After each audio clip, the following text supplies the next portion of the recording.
हाँ बच्चों, हम लोगों ने थेल्स प्रमेय सिद्ध कर लिया। अब हम लोग उसके आगे उसकी विलोम प्रमेय है तो उसको सिद्ध करेंगे।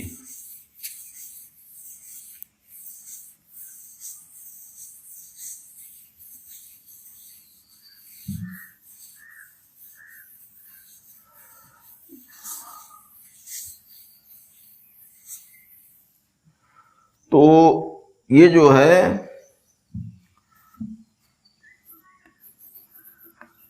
क्लास 10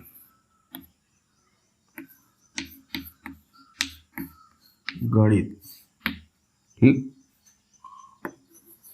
थेल्स प्रमेय का विलोम। सबसे पहले ये समझना है कि जो प्रमेय होती हैं उनका विलोम कैसे बनता है। विलोम माने उल्टा। तो हमने बताया है कि जो साधारण प्रतिज्ञा होती है प्रमेय की, या जो कथन होता है जो लिख के आता है, उसके दो हिस्से होते हैं। एक हिस्से में क्या क्या वो बता रहा, क्या क्या जानकारी दे रहा है, क्या क्या दिया है तुम्हें, और एक हिस्सा उसका होता है क्या सिद्ध करना है। तो जब प्रमेय का विलोम हम लेते हैं तो जो दी गई जानकारी है और जो सिद्ध करना है दोनों में अदला बदली हो जाती है। अर्थात दी गई जानकारी को सिद्ध करना होता है और जो चीज पहली प्रमेय में सिद्ध की गई है वो जानकारी के रूप में दी गई है। तो हम विलोम जो प्रमेय है इसकी साधारण प्रतिज्ञा लिखेंगे, अभी समझ जाना। किसी त्रिभुज में यदि कोई रेखा दो भुजाओं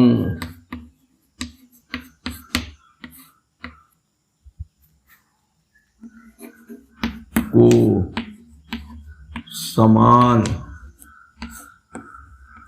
अनुपात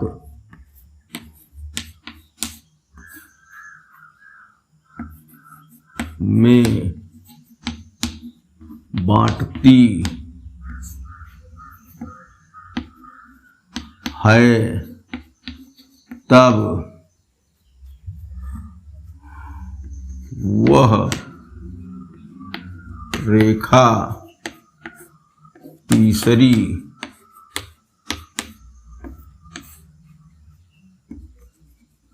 भुजा के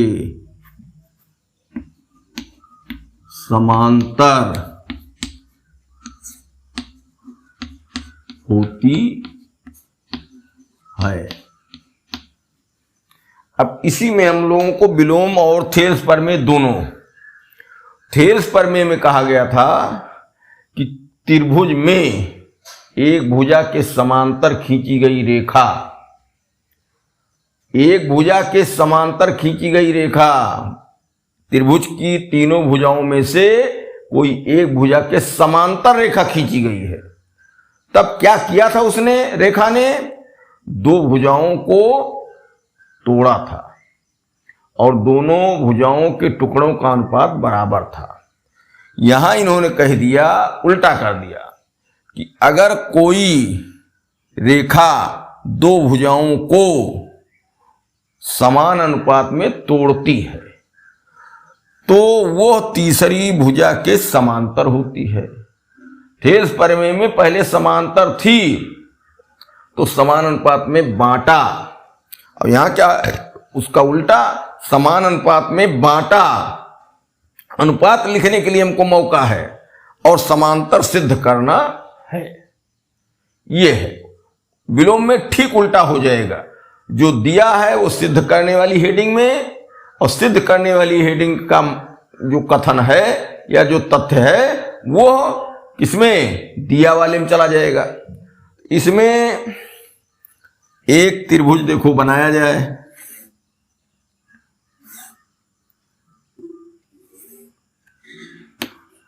ए बी सी।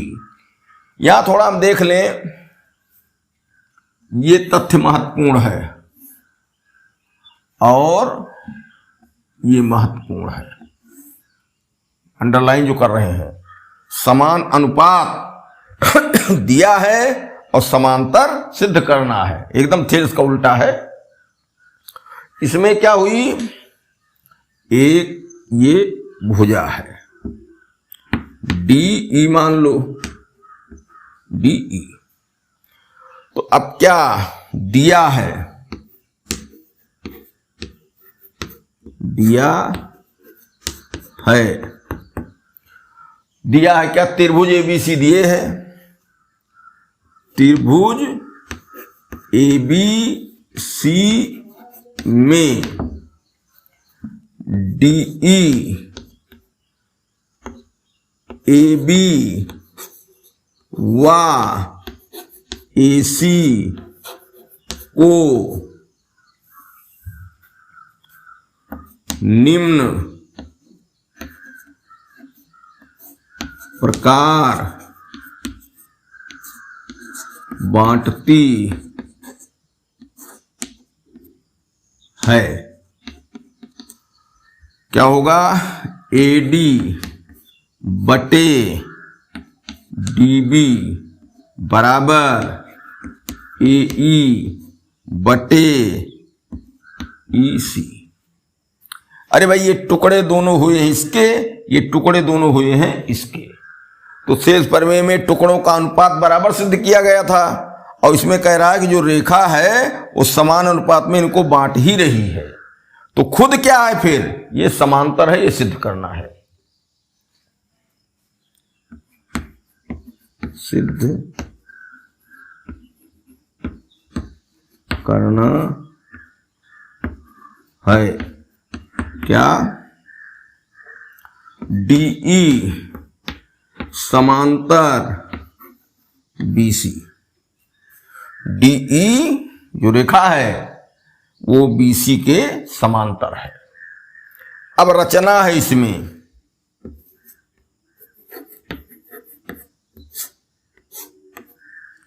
रचना में हम ऐसा करेंगे, जो BC के समांतर DE सिद्ध करना है, तो हम कहेंगे कि ये DE जो समान अनुपात में बांट रही है BC के समांतर नहीं है, अर्थात ये BC के समांतर नहीं है। सिद्ध वही करना है, लेकिन पहले ही हम इसको कह देंगे कि समांतर नहीं है। तब BC के समांतर हम एक अपने आप खींचेंगे रेखा, जो BC के समांतर होगी। ठीक, जब समांतर खींच लेंगे, वो समांतर थेल्स प्रमेय के अनुसार क्या करेगी? समान अनुपात में AB और AC भुजा को बांटेगी। लेकिन होगा क्या? वो जो टुकड़े हैं वो अलग लंबाई के इसमें मिलेंगे, और जो दिया है वो अलग लंबाई के रहेंगे। तो भाई देखो, जो हम रचना से कर रहे हैं वो भी गलत नहीं है, और जो दिया है वो भी गलत नहीं माना जाता है। तो दोनों में एक तरीके से समझो संघर्ष, लड़ाई हो जाती है। तब दोनों में समझौता होता है कि चलो पहले वाली भी समांतर और बाद वाली रेखा भी समांतर, बस सिद्ध हो गया कि वो समांतर है। इस तरीके से उल्टा चल के सिद्ध किया जाता है। तो रचना में D से BC के समांतर DE डैश खींचा, D से BC के समांतर DE डैश खींचा, DE डैश खींचा। ऊपर या नीचे? DE dash. ये रचना हो गई। अब उत्पत्ति,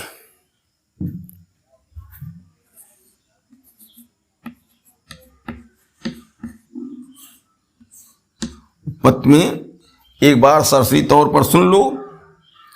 हम अपने हिसाब से DE डैश को BC के समांतर खींचे हैं, तो थेल्स प्रमेय उसमें लगेगी। भाई थेल्स प्रमेय पढ़ चुके हैं, तो क्या होगा, क्योंकि BC समांतर DE डैश, इसलिए AD बटे DB बराबर AE डैश बटे E डैश C। ठीक, लेकिन क्या है, दिया है AD बटे DB बराबर AE बटे EC।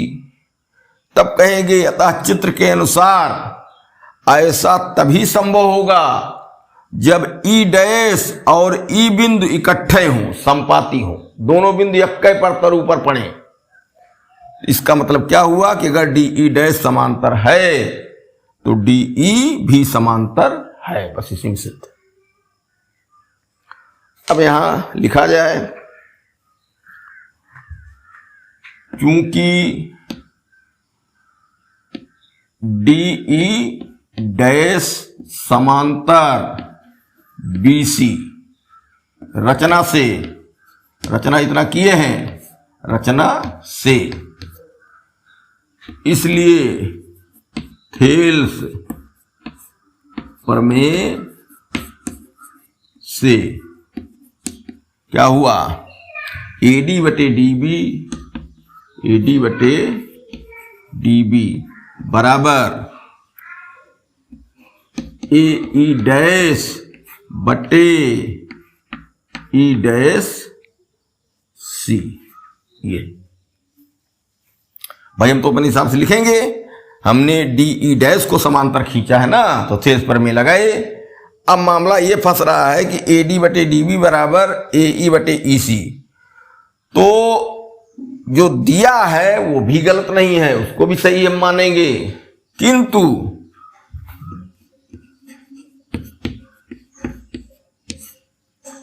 AD बटे DB बराबर AE बटे EC। ये बात अब फंस रही है दोनों। अब क्या होगा, अब दोनों में समझौता होगा। अब लिखेंगे यह तभी संभव है जब E डैश और E संपाती हो। ऐसा तब संभव है जब E व E डैश संपाती हैं। संपाती मतलब दोनों बिंदु तर ऊपर एक ही बिंदु पर हैं, उसी बिंदु को E भी कहें, उसी बिंदु को E डैश भी कहें। तो जब दो बिंदु तर ऊपर एक ही स्थान पर होते हैं उनको संपाती कहा जाता है।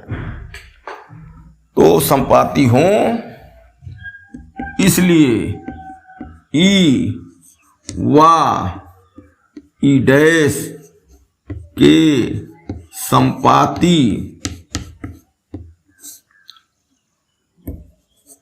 होने पर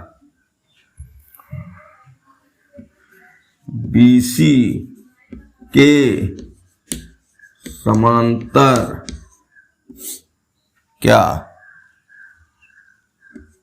DE है, ये सिद्ध हो गया। ठीक, तो यहां थोड़ा सा रचना में लिखना चाहिए था। D से BC के समांतर D डैश खींचा, यहां लिखेंगे माना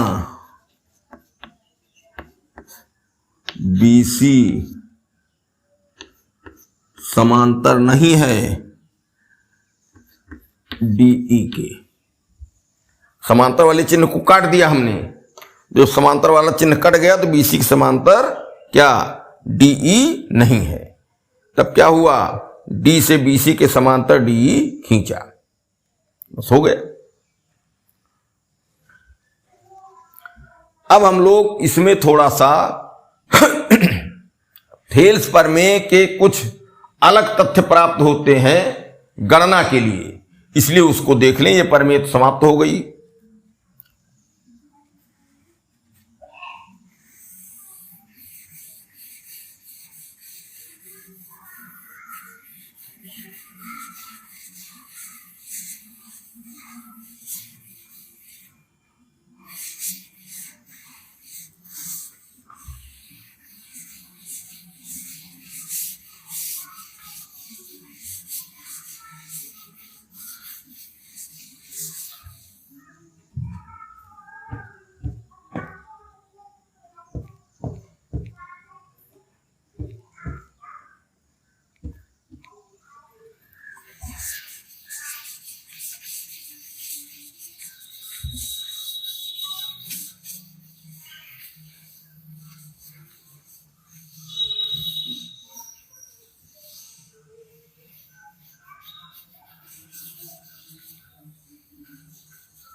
थेल्स प्रमेय के अन्य परिणाम।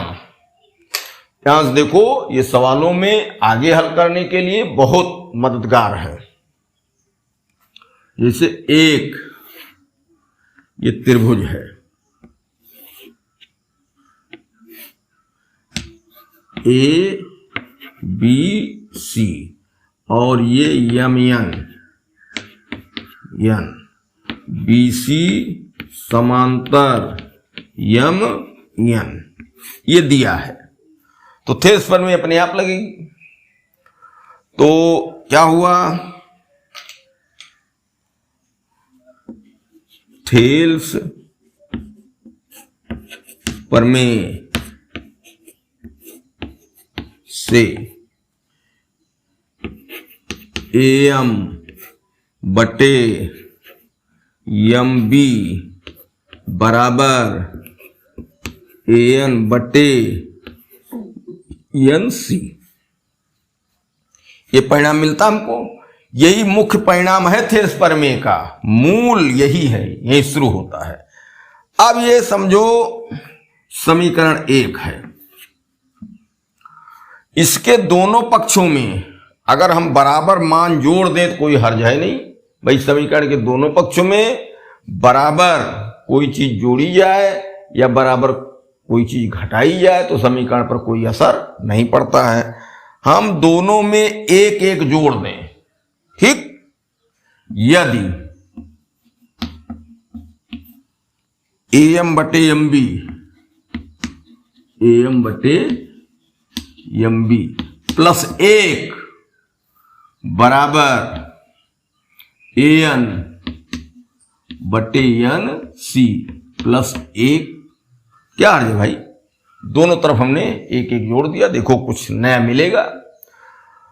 अब एम का हर तो एम बी है, एक जुड़ना है, एक का हर 1 है, इधर लघुत्तम क्या हुआ, एम बी और 1 का एम बी ए हुआ। अब एम बी से भाग दिए तो 1 आया, 1 से गुणा किए तो एम हुआ, प्लस 1 से भाग देंगे, जो 1 है इसका हर 1 है, 1 से भाग देंगे तो क्या आएगा, एम बी आएगा। तो एम बी का 1 में गुणा होगा तो प्लस एम बी बराबर, यहां भी वही दशा, लघुत्तम क्या आएगा, एन सी। एन सी से भाग दिए, एन सी 1 आया तो ए एन लिखे, प्लस 1 से भाग दिए तो एन सी आया तो एन सी। अब दोनों पर ध्यान दो, एम और एम बी,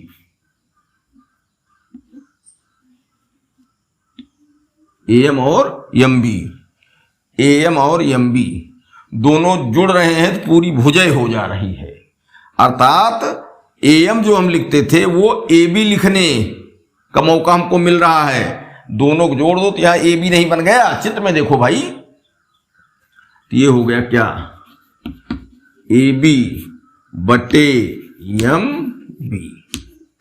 उधर क्या हुआ, ए एन और एन सी जुड़ रहे हैं तो पूरा ए सी नहीं आ गई, पूरी भुजा ए सी आ गई, ए सी बटे एन सी। ये अब क्या अर्थ निकला कि अगर थेल्स प्रमेय की स्थिति है तो जो दोनों भुजाएं टूट रही हैं उनको इस तरीके से भी लिख सकते हैं, पूरी भुजा बटे नीचे का टुकड़ा, इधर भी बराबर पूरी भुजा बटे नीचे का टुकड़ा। अब इसको क्या किया जाए, सवाल में तमाम जगहों पर यह परिणाम हमको मिलता है। उल्टे भी लिख सकते हो, इसको उलट दिया जाए, ए बी ऊपर एन सी ऊपर, ए बी नीचे ए सी नीचे, दूसरा परिणाम मिल जाएगा। इसमें देखो, अगर इसमें इसको पलट दिया जाए परिणाम, एक परिणाम वो जानते हो बाकी करते रहो, इनको पलट दिया जाए, एम बी बटे ए बी बराबर एन सी बटे ए एन हो जाएगा। भाई ये समीकरण बन गया है तो पलट सकते हो। तो फिर 1 जोड़ेंगे तो एम बी में ए एम जुड़ेगा, एम बी में ए एम जुड़ेगा, फिर क्या दे दिया, ए एम और एम बी, ए बी दे दिया और नीचे ए एम रहेगा, नीचे ए एम रहेगा। तो कहने का मतलब कि समूची भुजा बटे नीचे का टुकड़ा बराबर समूची भुजा बटे नीचे का टुकड़ा, या समूची भुजा बटे ऊपर का टुकड़ा एम, इधर भी समूची भुजा बटे ऊपर का टुकड़ा। इस तरीके से सवालों में या कहीं इसकी जरूरत पड़ेगी, इसको अगर जान रहे हो तो हर चीज हल हो जाएगी। ठीक, इस तरीके से थेल्स प्रमेय का ये अन्य परिणाम है, बहुत महत्वपूर्ण है, इस पर बहुत सवाल आते हैं, इसको ढंग से समझ लो।